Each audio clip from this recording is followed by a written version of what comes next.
Bendecido día a todos. Los saludo en el poderoso nombre de nuestro Señor Jesucristo. Amigos, es un día más para poder compartir la palabra de Dios. Es un día más que Dios me da la oportunidad de hacerlo, la oportunidad de poder tener salud, trabajo, y todo se lo debo a Él, solamente a Él. Así es, amigos. Bien, amigos, entonces vamos a orar un ratito para ponernos a cuenta delante de Dios. Amado Dios Todopoderoso, te damos gracias, Señor, en esta mañana. Gracias te damos, Papito Precioso, por todo lo que tú nos estás dando. Bendice, Señor, siempre nuestras vidas. Bendice nuestro caminar. Guárdanos y cuídanos, Señor. Perdona toda ofensa, Señor. Te lo pedimos en el nombre de Dios Jesucristo. Y tú, amado Espíritu Santo, danos entendimiento, sabiduría para poder entender esta palabra, Señor. A esos corazones que están escuchando este momento tu palabra, pues tú, Señor, obra en esos corazones y que la palabra caiga como semilla en tierra buena, en tierra fértil. Gracias, Señor, te damos a ti en el nombre de nuestro Señor Jesucristo. Amén y amén. Bien, amigos, entonces hoy les traigo la continuación del tema de la semana pasada. La semana pasada agarramos el tema del arrepentimiento, ¿no? La doctrina del arrepentimiento. Y ¿qué es lo que hemos aprendido de esta doctrina, amigos? Que la doctrina no es una opción, sino es un mandato. Un mandato, no es una opción. ¿Un mandato de quién? ¿De parte de Dios? Claro que sí, de Dios, de Jesús. Y vemos quién fue el que predicó el arrepentimiento primero. Fue Juan el Bautista. El segundo fue Jesús, que predicó el arrepentimiento. El tercero, Jesús mandó a sus discípulos a que predicasen el arrepentimiento. El tercero también Jesús mandó también a sus seguidores, aquellos que lo seguían a Jesús, para que también predicasen el arrepentimiento. Y el quinto, ¿saben quién dijo que tenían que arrepentirse? El mismo Dios. En el versículo de Hechos, capítulo 17, versículo 30, nos dice: pero Dios, habiendo pasado por alto los tiempos de esta ignorancia, ahora manda a todos los hombres en todo lugar que se arrepientan. Entonces Dios mismo, amigos, mandó. ¿Y por qué el Dios mismo, nuestro Dios, mandó a que se arrepintiera? ¿Por qué? Porque era vital. Era ya, si la persona se arrepiente, va a poder ser salva, va a poder recibir la corona de la vida.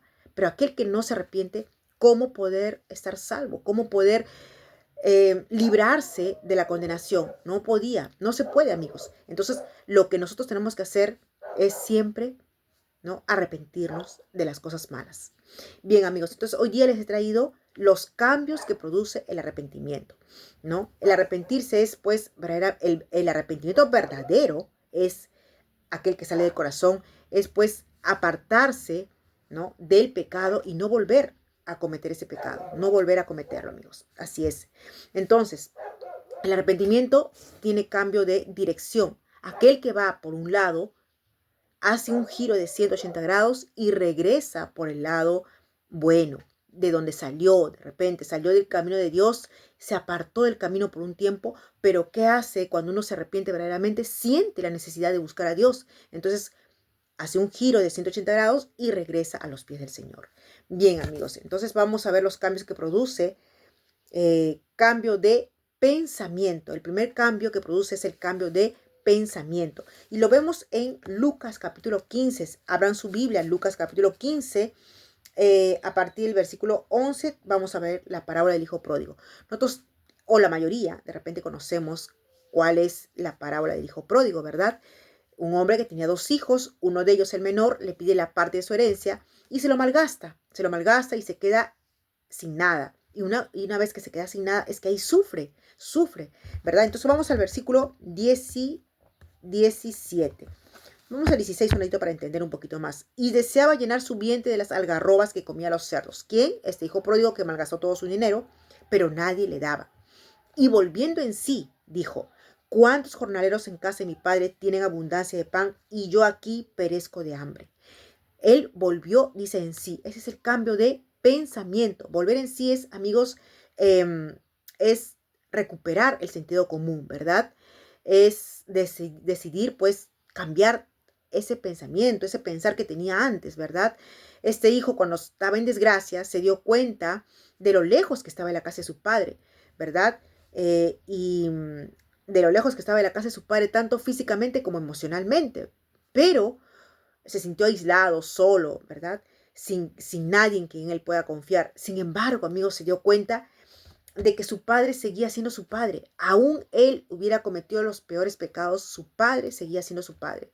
Y él lo iba a recibir de repente, ¿no? Entonces él pensó eso, dijo, no, y dijo, me levantaré, iré a mi padre y le diré, Padre, he pecado contra el cielo y contra ti. Ya no soy digno de ser llamado tu hijo. Hazme como uno de tus jornaleros. Él todo eso pensó en su mente, tuvo ese pensamiento. Entonces tuvo un cambio de pensamientos. ¿Qué iba a hacer? Me voy a levantar y me voy a ir a la casa de mi padre. Ese es el cambio que surgió en él. Tomó la decisión de quedarse ahí. No, tomó la decisión más bien de levantarse, de salir de ese lugar donde estaba mal y darse una nueva oportunidad, ¿verdad? Es que Dios da oportunidades, amigos. Tú, amigo, de repente estás pasando por momentos difíciles. Tal vez estás lejos de la casa de tu padre. Tal vez, igual que este hijo pródigo, y tomaste malas decisiones. No pensaste en las consecuencias que podía acabar tu vida sin él, sin la seguridad de Dios, sin la compañía de Dios, ¿verdad? Y ahora estás pasando momentos difíciles. Pues yo te digo, amigo, vuelve a Dios. Vuelve del lugar donde saliste. Si saliste de la casa de Dios, de tu Padre, vuelve a la casa de tu Padre. Y yo sé que Dios hará algo contigo. Bien, vamos a continuar leyendo el segundo cambio, cambio de sentimiento. Y bueno, pues sentimiento. ¿Por qué? Porque hay un dolor, una angustia, se siente mal, hay lágrimas en esa, en esa en esa condición que está el hijo pródigo, ¿cómo se siente la persona? Dolor, sufre, angustia, ¿verdad? Se siente mal, tiene lágrimas, llora, ¿verdad? A menudo llora. Y vamos a ver 2 Corintios un ratito, versículo 7, capítulo 7, versículo 9. Ahora me gozo, decía Pablo, cuando vio que los corintios, los de la iglesia de Corintios, se estaban arrepintiendo. Dice, ahora me gozo no porque hayáis sido contristados, sino porque fuisteis contristados para arrepentimiento. La persona, ¿por qué se siente triste después que ha cometido un pecado? Porque tiene el Espíritu Santo ahí en su corazón, ¿verdad? El Espíritu Santo vive, mora en esa persona. Ese Espíritu Santo le hace sentir todo eso lo malo. Está contristado el Espíritu Santo. Entonces, dice, ahora me gozo no porque haya sido contristados, porque nadie se va a gozar cuando una persona está mal, claro que no. Pero dice, me gozo porque fuisteis contristados para arrepentimiento. Hay un dolor que uno siente, ¿por qué? Porque tiene que arrepentirse, tiene la necesidad de arrepentirse, ¿verdad? Porque habéis sido contristados según Dios, así es, para que ninguna pérdida padecieseis por nuestra parte. Miren qué lindo lo que causa cuando uno es hijo de Dios, lo que causa de repente ese pecado, esa cosa que uno siente mal ahí, ¿verdad? Las lágrimas, el llorar, uno se arrepiente de corazón. Y vemos a un David como ejemplo, cómo lloraba David cuando él cometió los peores pecados, ¿no? Dice, él decía, ten piedad de mí, oh Dios, conforme a tu misericordia, conforme a la multitud de sus piedades, borra mis rebeliones, lávame más y más de mi maldad y límpiame de mi pecado. Él lloraba, clamaba a Dios diciéndole eso, ¿no? Porque yo reconozco mis rebeliones. Él reconocía, y es así, el pecador que realmente tiene a Cristo en su corazón, amigos, va a reconocer que está andando mal y se va a dar cuenta y no va a querer seguir así, ¿no? Entonces él va a reconocer sus rebeliones y mi pecado está siempre delante de mí, dice, contra ti solo he pecado. Igual que este hijo pródigo, ¿no? He pecado contra ti, le diré a mi padre, ¿no? Dice, contra ti solo he pecado y he hecho lo malo delante de tus ojos, para que sea reconocido justo en tu palabra. Entonces, amigos, David también sintió esa necesidad de arrepentirse, porque no se sentía bien, él tenía dolor, angustia, lloraba, ¿verdad? Entonces, él se arrepiente de corazón.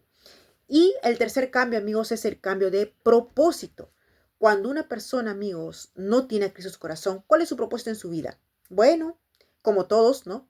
Salgo a pasear un rato y esto está bien, no está mal. Voy a fiestas, casi los fines de semana, todos los fines de semana. Me pongo a ver películas de repente de acción, de terror inclusive. Tiene propósitos diferentes, como si esa persona se acerca a Dios, Dios transforma su vida, cambia y su propósito ya no es eso. Su propósito es que ir a la iglesia, a servirle a Dios, honrarlo, a escuchar alabanzas, escuchar adoraciones, prédicas. Todo eso es el propósito de un hijo de Dios. está hablando y predicando la palabra de Dios, compartiendo mensajes de Dios. Entonces, ese es el propósito de una persona que ya es hijo de Dios y que se arrepintió de todo el mal camino que tuvo, ¿verdad? Entonces, Lucas, vamos con el mismo Lucas, y bueno, él había pensado que se iba a levantar. Y acá dice el 20, levantándose vino a su padre, y cuando aún estaba lejos, lo vio su padre y fue movido a misericordia. El padre a misericordia fue movido cuando lo vio a su hijo. Es como Dios ve a su hijo regresar. Dios realmente hace una fiesta, se regocija, amigos. No lo veremos, pero ese es ese es como que un simbolismo de lo que, o una ilustración de lo que Dios hace cuando un verdadero hijo se arrepiente y vuelve a él, ¿no? Y corrió y se echó sobre su cuello y lo besó. Y el hijo le dijo, Padre, he pecado contra el cielo y contra ti, ya no soy digno de ser llamado tu hijo. Entonces, amigos, el propósito de él cambia, ¿no? Cambia porque ahora, ¿cuál es su propósito de él? Es regresar a la casa de su padre y servirlo a él, honrarlo, no sé, ayudarlo en todo lo que necesitaba, ¿no? Estar ahí con él, siempre trabajando con él. Esos son los cambios, amigos. Cambio entonces de dirección, cambio de pensamiento, cambio de sentimiento y cambio de propósito. Entonces, amigos, vemos que no solo reflexionó y se entristeció por causa de su pecado, sino que se levantó y se dirigió a la casa de su padre, ¿verdad? Amigos, ¿quién más nos puede mandar a arrepentirnos si Dios mismo lo hizo? ¿Es una opción? No, amigos, es un mandato el, el arrepentirse. El arrepentimiento y el confesar los pecados delante de Dios es un mandato, amigos. Es un mandato que Dios ha hecho. ¿Para qué? Para que todos seamos salvos, para que todos podamos vivir en armonía con Él, ¿verdad? Reconciliándonos cada día con Él. Si pecamos, reconciliarnos cada día. Tener ese encuentro con Dios siempre. Amigo, tal vez tú dirás, bueno, esas son las personas que se han apartado de Él, pero yo no conozco a Dios, yo nunca he sido cristiano. Pero ¿sabes qué, amigo, amiga? Hoy puede ser tu día en el cual tú digas, me levantaré. Ya no quiero estar así, ya no quiero estar en este mundo pecaminoso, ya no quiero ser esclavo del mundo, ser esclavo del pecado, del diablo, de Satanás. Ya no. Ahora me quiero levantar y quiero pedirle perdón a Dios. Y hazlo, amiga, hazlo, amigo. Tú que estás escuchando este video, viendo este video, acércate a Dios, pídele perdón a Dios. Cierra tus ojos delante de Él, pídele perdón, dile, Señor, he pecado contra ti. Ya no merezco ser de repente esa persona que tú estás cuidando. No, perdóname, límpiame, como dice acá, como decía David, límpiame de toda rebelión, lávame con tu sangre preciosa, ¿no? Eso es lo que tú, amigo, amiga, debes hacer si aún no has aceptado a Cristo en tu corazón. Dios te va a perdonar, Dios te va a limpiar. Él está lleno de amor, de misericordia, como decía acá este señor cuando lo vio de lejos y fue movido a misericordia, y corrió y se echó sobre su cuello y le besó. Dios te espera, amiga, amiga, Dios te espera. Si te apartaste de Dios, vuélvete a Él. Si aún tú no conoces a Dios, bueno, pues acércate a Él. Dice, el que a mí viene, yo no le echo fuera, dice Dios. Así que, amigo, amiga, acércate a Él, arrepiéntete de todo lo malo que has cometido y pídele perdón. Dios te espera como el Padre esperó a su Hijo pródigo. Bien, amigos, ese fue el tema que les he traído. Compártanlo, amigos, compartan con sus amistades, con sus familiares.